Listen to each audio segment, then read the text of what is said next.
Good afternoon. Thank you for joining us this afternoon for Welcoming Wellness, where we are empowering mental health caregivers. I'm Robin, and I'll be guiding you through the presentation this afternoon. The purpose of this initiative is to provide knowledge and resources to caregivers of persons suffering with mental health conditions. We also aim to decrease stigma by creating a community of care for those who need help. Welcoming Wellness is a mental health initiative of White Plains United Methodist Church in Cary, North Carolina. Today, we are very pleased to have with us Sarah Merritt Ryan. And you've heard from Sarah before. She did our presentation on early recovery after psychosis. Today, she's going to talk to us about the social and cultural myths surrounding antipsychotic use. Sarah is a proud wife and mother. She's been in full recovery from schizophrenia for 14 years.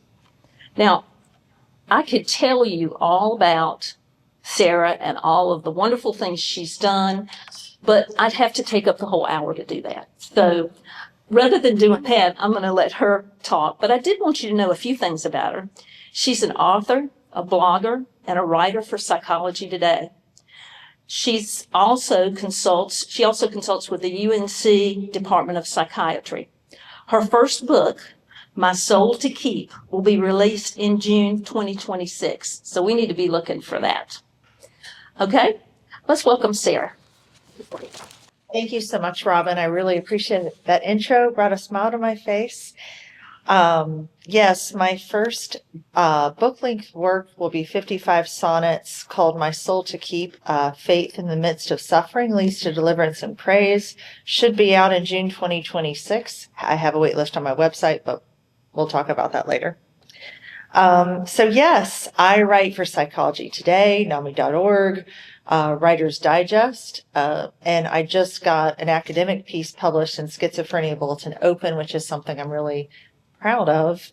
And I speak at universities, psychiatry groups, mental health organizations, and a variety of community organizations. And I have a degree in journalism from UNC Chapel Hill, a Master of Science degree in communication from NC State. Hey, it's okay to cheer. I cheer for UNC and NC State. Who would think, So I'm open to any cheering. So most importantly, I have a Master of Science degree. I'm also a certified peer support specialist through the UNC School of Social Work. I do not give medical advice. I don't give medical advice to peers. I don't give advice on whether someone should be on an antipsychotic or not. I don't try to convince people one way or the other. This is just my personal truth and my personal journey based on my experience of resisting antipsychotics for stigma reasons, cultural myths, and how I've arrived at where I am today. And I do feel like through my 3+ years as lead facilitator for a NAMI local support group with people living with chronic mental illness, who most of them take antipsychotics, I feel like most of the cultural myths I fell for are cultural myths that other people fall for too. My presentation is based on 3 posts from Psychology Today. I have a personal perspectives blog on there called Healing Mind, about cognitive and emotional recovery. So the 3 posts, one was about 4 myths about antipsychotics and how to debunk them, common reasons for stopping antipsychotics, and why I'm taking antipsychotics for life. So the first 2 blogs kind of come together to be the myths that I discuss in this presentation, where the 3rd blog I use for the last part of our presentation, which is to talk about my reasoning for why I'm taking antipsychotics for life and how I learned the hard way to take one. And, part of my motivation for doing this presentation is so other people maybe don't make the same mistakes I did. And I would do anything to go back and have never gone off of my antipsychotics. My life could have been different. It could have, who knows what would have happened in my life had I not done that. But I guess one of the only things you can do in life is learn from your mistakes and try to make the most of it. So there are definite scientific established reasons in research why going off antipsychotics are not good for a lot of people. In research, it's documented that patients with psychosis only fill their prescriptions 40 to 60% of the days prescribed, and that non-adherence is the greatest predictor of relapse for psychosis in 7 long-term studies, increasing chance of relapse by 400%. I think the most 2 well-known reasons for going off medication that are established in research is, I never pronounce this word right, but anosognosia, not knowing that you're ill, not having the insight to know that you're ill. That is well established as a reason why people won't take their medicine. They won't take their medicine if they don't know they're ill. And then the side effects of antipsychotics. So many of them are very problematic and intrusive to quality of life. And that's why, sometimes it's not a matter of the antipsychotic working. It's which antipsychotic causes the least side effects. Which one can you bear the most? Like, they all have side effects. And then you have to decide, which side effects can I live with? Is it worth risking trying a new antipsychotic medication to get rid of this other side effect? And if I start a new antipsychotic medication, will it give me a different side effect I haven't had before? So those are definitely real reasons that make non-adherence an issue. And it takes infinite patience and wisdom to wait out the trial and error period with medicine. I mean, they now have genetic testing. They've had it for a while to see which drugs are more likely to work well with you. But at the end of the day, it's trial and error. And some people don't trust that method. They see it as less scientific or legit if you do have to use the trial and error method. And so you really have to be able to step back and see the big picture and weigh the pros and cons of taking one. So that's all been established, and most people understand there's reasons that are hard to be on antipsychotics, where this is what the rest of the presentation is about. I explain why antipsychotics are viewed subjectively and how these beliefs mirror stigma for serious mental illness, psychotic breaks, being in an inpatient unit, and the worst, having the diagnosis schizophrenia. I talk about the negative truths on antipsychotic use produced by stigma. I talk about 4 cultural myths that produce reverse logic, and I include the reverse logic in addition to the reasons people go off the medication based on these myths. And then I talk about my decision for taking antipsychotics for life and what it means to choose yourself in the end. And that's ultimately how you arrive at taking an antipsychotic and accepting it. It's by accepting yourself and choosing to care about your health and well-being and livelihood over what other people might think because you take an antipsychotic. So I love this picture. If you can see it on the screen, this is how the brain was mapped out in Victoria, England in the 1800s. And we laugh, right? I mean, they've got everything mapped out. We now know the actual structures of the brain due to science, but back then the morality is on the top of your head. Your reflectives, your human nature is right here.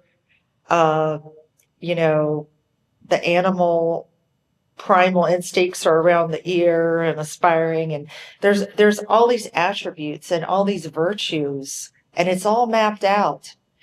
And we laugh, but I don't think our take on the brain is that much different today, because we still believe we are our brains. We still have this idea that our personality, our morality, character, and spirituality are all up here, and that mental illness is a reflection on all that. And we believe that a brain malfunction is utterly personal because it's a personal failure, because the brain is personal. It's who we are. So there's just an over-identification with the brain, in my opinion. It's not that simple. It's all connected. The head, the body, everything. And because of this, we think we are ultimately in control of matters having to do with our identity, how we feel about ourselves, how other people see us. So if we can take matters into our own hands and fix our issue ourselves without the use of antipsychotics, it means nothing is wrong with us as a person, as anything with the brain is really a personal matter. Even though there's other brain diseases that we don't consider personal matters. The bottom line is nothing is wrong with me as a person if I can get well without antipsychotics. Here are some of the basic negative truths of what stigma produces. And I have here is a picture, an assembly line of pills. They're just like any other pills, right? I mean, just like aspirin, just like any other pharmaceutical drug, they create thousands of them at a time. But no other medicine bears such profound, deep meaning. Taking an antipsychotic means you have something embarrassing to hide, something's wrong with you as a person. If other people find out, they'll judge you and definitely not want to date you. Your future now looks bleak and is probably hopeless. You are taking something that's not totally medical or substantiated in science, where you can't really trust the doctors who prescribe them. I've had many peers describe antipsychotics as poison. You have to get off these drugs as soon as possible. And these are just some of the messages. And they're almost impossible for anybody to escape, and they're almost impossible to resist. It's one of reverse logic. Only if I take an antipsychotic does it mean I have a serious mental illness. So, some of the rationale I've created myself to defeat this kind of idea is, okay, you were only prescribed this medicine because of first showing psychotic symptoms, right?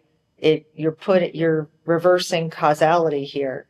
Not taking a medicine does not make your illness go away. You have a medical problem whether you take medicine for it or not. And the common mistake, I believe, is associated with this myth is going off an antipsychotic to prove you are not ill. I did that myself, and I fell for it. And I would do anything to go back and change that, but I can't.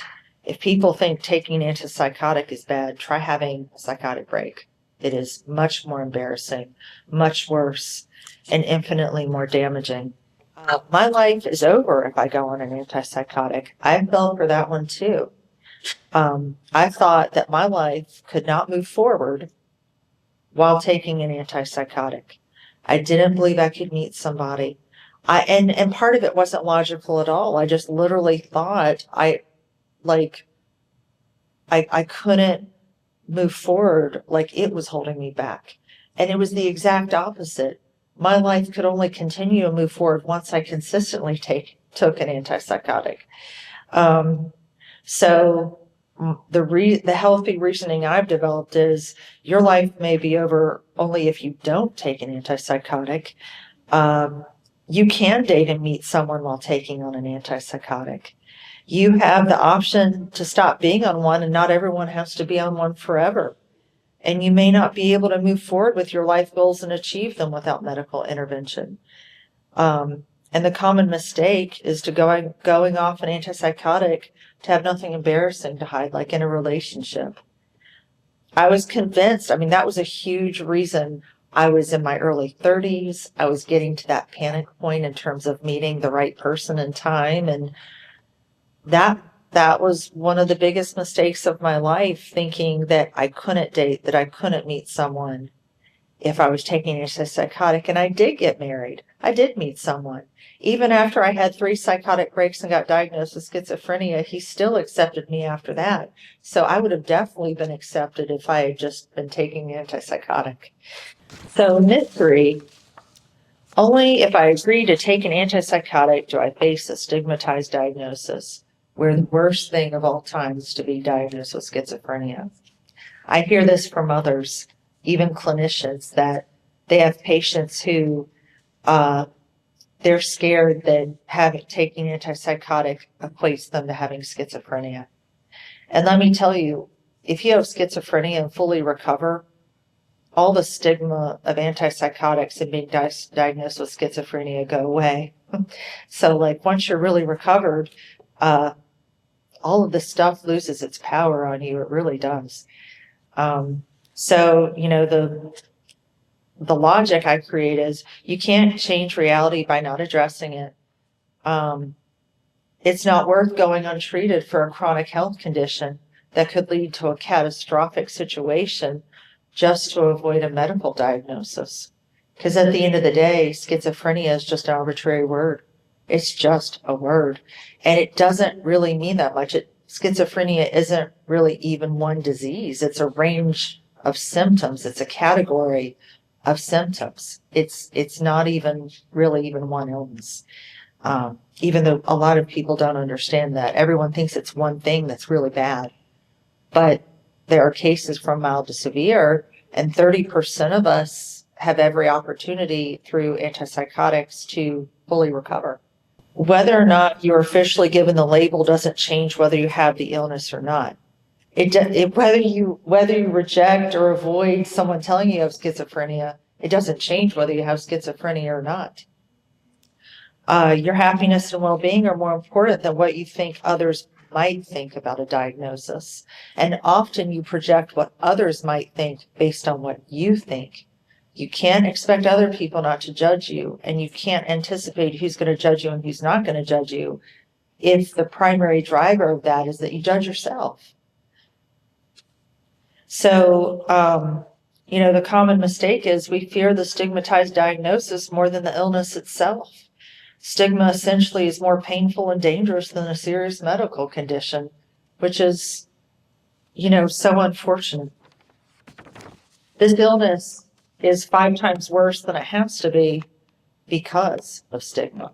It's bad. This illness is bad enough without it becoming intrinsic with who you are and being a personal failure and marking you as the type of person who gets this illness. The 4th myth is, if I take an antipsychotic, then something is fundamentally wrong with me as a human being. And so the reverse logic is antipsychotics are the proof you have a serious mental illness instead of serious mental illness symptoms being proof that you need an antipsychotic. And, a lot of people don't want to be the type of person who gets serious mental illness. But the reality is, it could be the only things, quote, wrong with you could be resolved by taking an antipsychotic. And if a pharmaceutical drug fixes those problems that you feel make you flawed, then it shows that it was clearly medical and had nothing to do with you as a person. So a common mistake is judging whether to take antipsychotics based on what you think others might think, living through the eyes of others, and thinking that a medical illness makes you flawed as a person in terms of spirituality, character, personality, morality, and all these things. Going off antipsychotics essentially symbolizes exoneration, putting the past behind me, starting over with a clean slate where I have nothing to hide. The future can look bright again. There was nothing ever really wrong with me anyway, and I am normal just like everyone else now that I'm off that antipsychotic. And let me tell you, I'm well educated, I'm responsible, I'm conscientious. I'm one of those people that never broke rules growing up there, but these truths are almost impossible, but they don't really evade many people, in terms of taking this medicine. There are 3 additional thought traps. And this is one that I didn't face myself, but I hear a lot of other people say. Their significant other says, or a family member, you don't need to be on antipsychotics, you're fine. I believe in you, I trust in you, you don't need to be in these drugs. And so people will think, oh, well, this is the next step in a serious relationship to go off the antipsychotic. And I hear that all the time. And it can be a well-intended token of faith, confidence, and trust that somebody puts in you, right? That's how it's intended. But whether you take an antipsychotic has nothing to do with how reliable and responsible you are, or whether you're capable and worthy of being in a relationship and worthy of someone being in a relationship with you. You have nothing to prove by going off an antipsychotic except for risking having another psychotic break, and that will end a relationship just about faster than anything. And I'll tell you that I've been on an antipsychotic since day one with my husband. We've been together for 10 years. Wait, maybe 12 years at this point. I don't know, but we've been married for 8 years. We're going on our 9th wedding anniversary this year, and I've always taken antipsychotics, and I'm pretty well known for being highly responsible. If I say something, I'm going to do something. I'm consistent. I'm reliable. I'm a great spouse, and I would say, I hope my husband feels the same way. We'll see.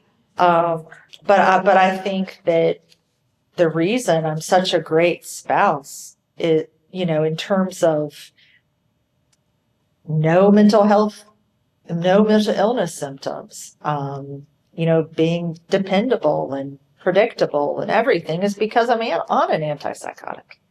And, I feel like staying on one is part of my responsibility to ensure I stay well in that relationship. And also because we're parents, and I gave birth to a son. And, part of being an antipsychotics is to make sure I'm always the best mother I can be, and I'm always the best wife I can be.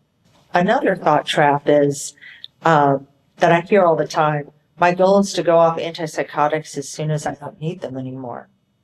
But this is problematic, because how do you know it's not the antipsychotics keeping you well? And essentially, you don't know. You have no way of knowing. So is it worth risking everything to go off that antipsychotic just to say that you're not on one?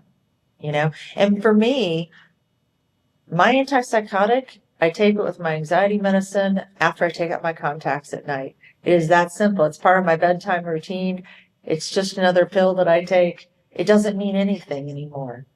And, it's no secret. It took a lot of nerve to, after 2 months of dating, to say, hey, I take an antipsychotic, but we got through it. And all of a sudden, I didn't have to keep it as a secret anymore. And if my husband's okay with it, I really don't care what anybody else thinks. So, and you have to ask, why is it important to be off of them as soon as possible, just for the sake of being off of them? What does that mean? It's a good thing not to be on this. It's like there's this confusion that it's a bad kind of medicine, and it's generally bad for you, and you're better off not being on one. Other considerations are: being off the drug does not instantly equate with being better or having a better life outlook. It doesn't mean that you're a better person without them. And also, what many people don't know is second generation antipsychotics, they don't just keep you stable. A lot of research has been gone into certain second generation antipsychotics. They actually help heal and repair the brain too. So they keep you stable so you can heal, your brain can heal without relapsing and starting out all over again. But there's also healing agents that actually repair the brain in addition to keeping them stable. So there's many reasons to stay on there. I hear this one often. Now, this is one I haven't experienced myself, but I hear this often: I shouldn't stay on antipsychotics because they cause side effects. Just any side effects. And so the questions, I don't ask these to people, but what I would ask myself is, are the side effects worse than having a psychotic break? Do the side effects loom larger than the likelihood of having another break?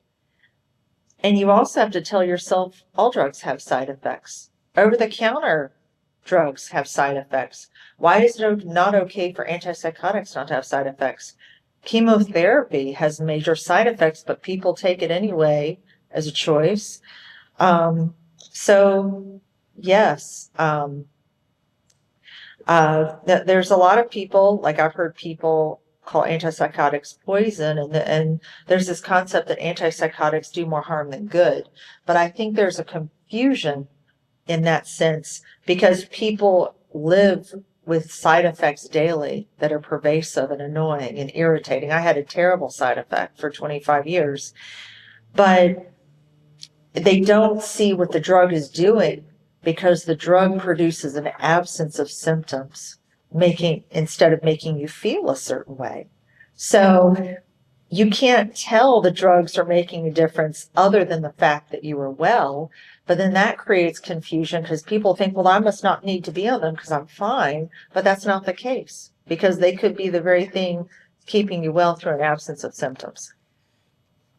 My takeaway is antipsychotics are not perfect, but they're the best thing we have at this point. It's the only thing we have. And there is research, there is push into looking at other options. And some people do look at some natural holistic options. And, that's their choice. But in my opinion, they're still the most effective thing we have. At the end of the day, I chose side effects over having another psychotic break. I will do whatever it takes to never be in a psych ward again, because that was terrible. And it's because of having a psychotic break while I'm there that made it so terrible. So the last part of my presentation is why I'm taking antipsychotics for life. Because I relapsed twice. I went off one time. A psychiatrist took me off the antipsychotic that led to another break. The other 2 times I went off of it myself. To me, this is my personal opinion, taking an antipsychotic long-term serves as a preventative health measure. The decision itself can be an indicator of wellness, an act of personal responsibility that helps ensure well-being. It's my insurance policy that I hopefully never have to have a break again. And my reasoning is it's not worth the risk. I have nothing to prove, and there's just too much at stake. For it being not worth the risk, going off the med just for the sake of not taking one anymore is not worth the risk. I would rather be on one. I would rather be on one than ever go to an inpatient unit again. It is not worth the risk of having to go through cognitive impairment again, emotional recovery again, lose everything all over again. Every break is harder to recover from. Every time you cognitively recover, it's that much harder to recover again. It's not worth losing my career and potentially the most critical relationships in my life. There's less risk involved with being on a drug long term than the risk of going off of one. I'll underscore again, I'll do anything it takes to never have a psychotic break again. And, but I will say it's an easier decision for me now that I have virtually no side effects. It's taken 25 years of being on an antipsychotic, but I finally really have no side effects to speak of. So that it's easy for me to say, because I'm not dealing with any major side effects right now, but I feel like there's no reason for me to go off of them at this point. I have nothing to prove now. I have nothing to prove by going off of one except risking another break. So I learned the hard way that I need to be on an antipsychotic. I learned a pattern. Fool me once, fool me twice, fool me 3 times. But I finally figured it out, right? That going off of an antipsychotic gives me a break, and going on an antipsychotic stabilizes me. Staying on an antipsychotic keeps me stable. The only times I've had a break is when I'm not on an antipsychotic. So no one needs to teach me that again, and I'll never make that mistake again. So I've proved to everyone in my life and myself who I am post-illness, where whether I take a pill or not has nothing to do with what I am.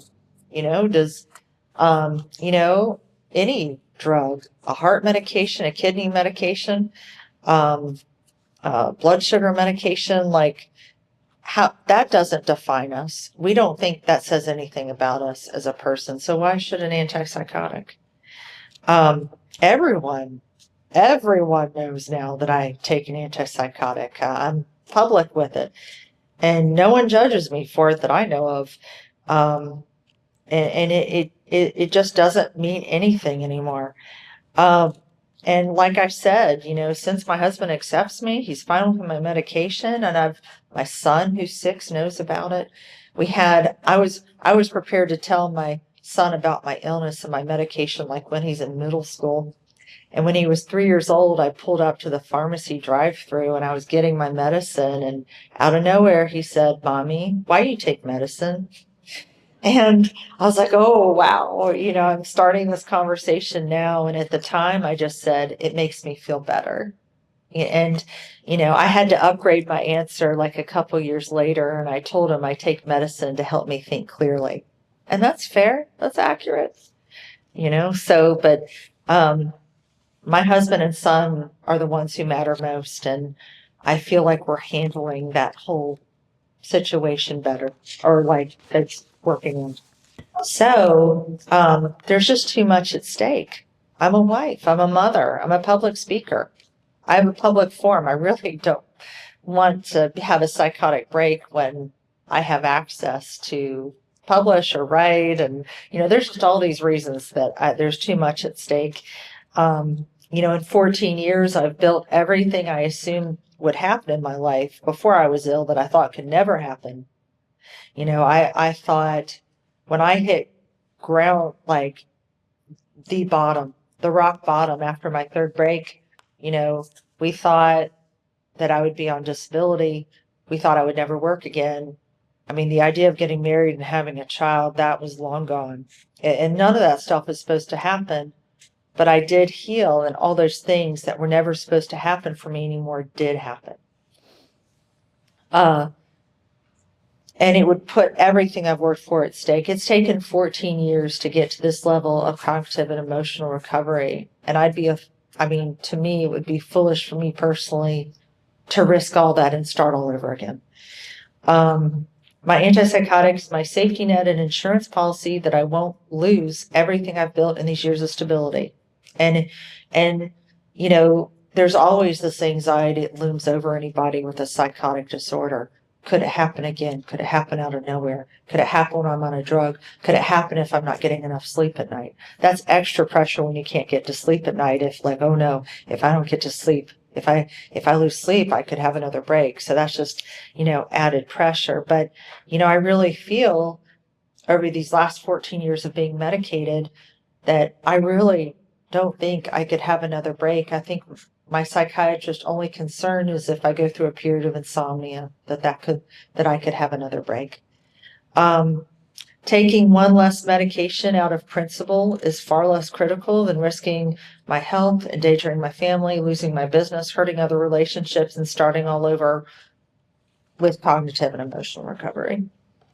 So at the end of the day, to anybody who's wrestling with the idea of taking an antipsychotic, you have to forget this idea that basically you're existing in the eyes of other people and what they might think of you. You have to choose yourself. You have one life to live, so your happiness should be a priority. Why should you be a slave to what you think other people might think and be miserable instead of choosing to take care of yourself and doing what you need to do to live the best life you can? You're doing this for yourself, but also for your loved ones. You're doing this. You need to do it first for yourself, but it ends up benefiting everyone. You have no idea what people will actually think. It took me until now to go Facebook official with my illness and start sharing on there what I publish. And I was really scared about Facebook because all my former employers are on there, like everyone I knew from high school, basically everyone I've ever met, essentially. But I was really pleasantly surprised at how many people, whether you identify with mental illness or not, saw me as a come from behind story. Like when you can see the pain behind schizophrenia, where like you don't have to be a cancer survivor to appreciate what they've been through because of the pain and the hardship and the perseverance it takes. And the same thing goes with serious mental illness. When people can have compassion and see the pain behind the illness, they can see, yeah, like I may have not had mental illness, but I know what it's like to start over completely in life. I know what it means to fall flat on your face and start completely over. And a lot of people can appreciate and understand that. And I was really impressed at how many people saw it that way. And my former employers are my biggest fans. They like my post and comment. And the biggest deal was going on LinkedIn, and they all fully support me. And that's very healing too. By being brave, you empower someone else's bravery too. And by sharing that you take an antipsychotic, you may empower and encourage someone else who may take one or need to. So it took maybe 8 or 9 years before I ever met anybody with a diagnosis similar to mine or that takes an antipsychotic. And to me, just knowing one other, like you can know in your head that schizophrenia is a diagnosis that many people have, but until you meet someone else with it, you feel like this enigma or this mystery, the human mystery the world's never seen before or something. But it means everything when you can start building community. When you share how you feel, you encourage or embolden someone else to share or admit how they feel and maybe get treatment. And that's what everyone can do, whether it's at White Plains or in the local community. You should share how your mental health is going, because everyone has mental health. 1 out of 5 adults in life will face a mental health condition, and 1 out of 3 Americans do not get treated for a mental health condition because they do what I call the 5 S's: suffering and silence, shame, and secrecy due to stigma. So, if someone's asking how you're feeling, you could say, you know what, I feel kind of depressed, or my anxiety drug's no longer working.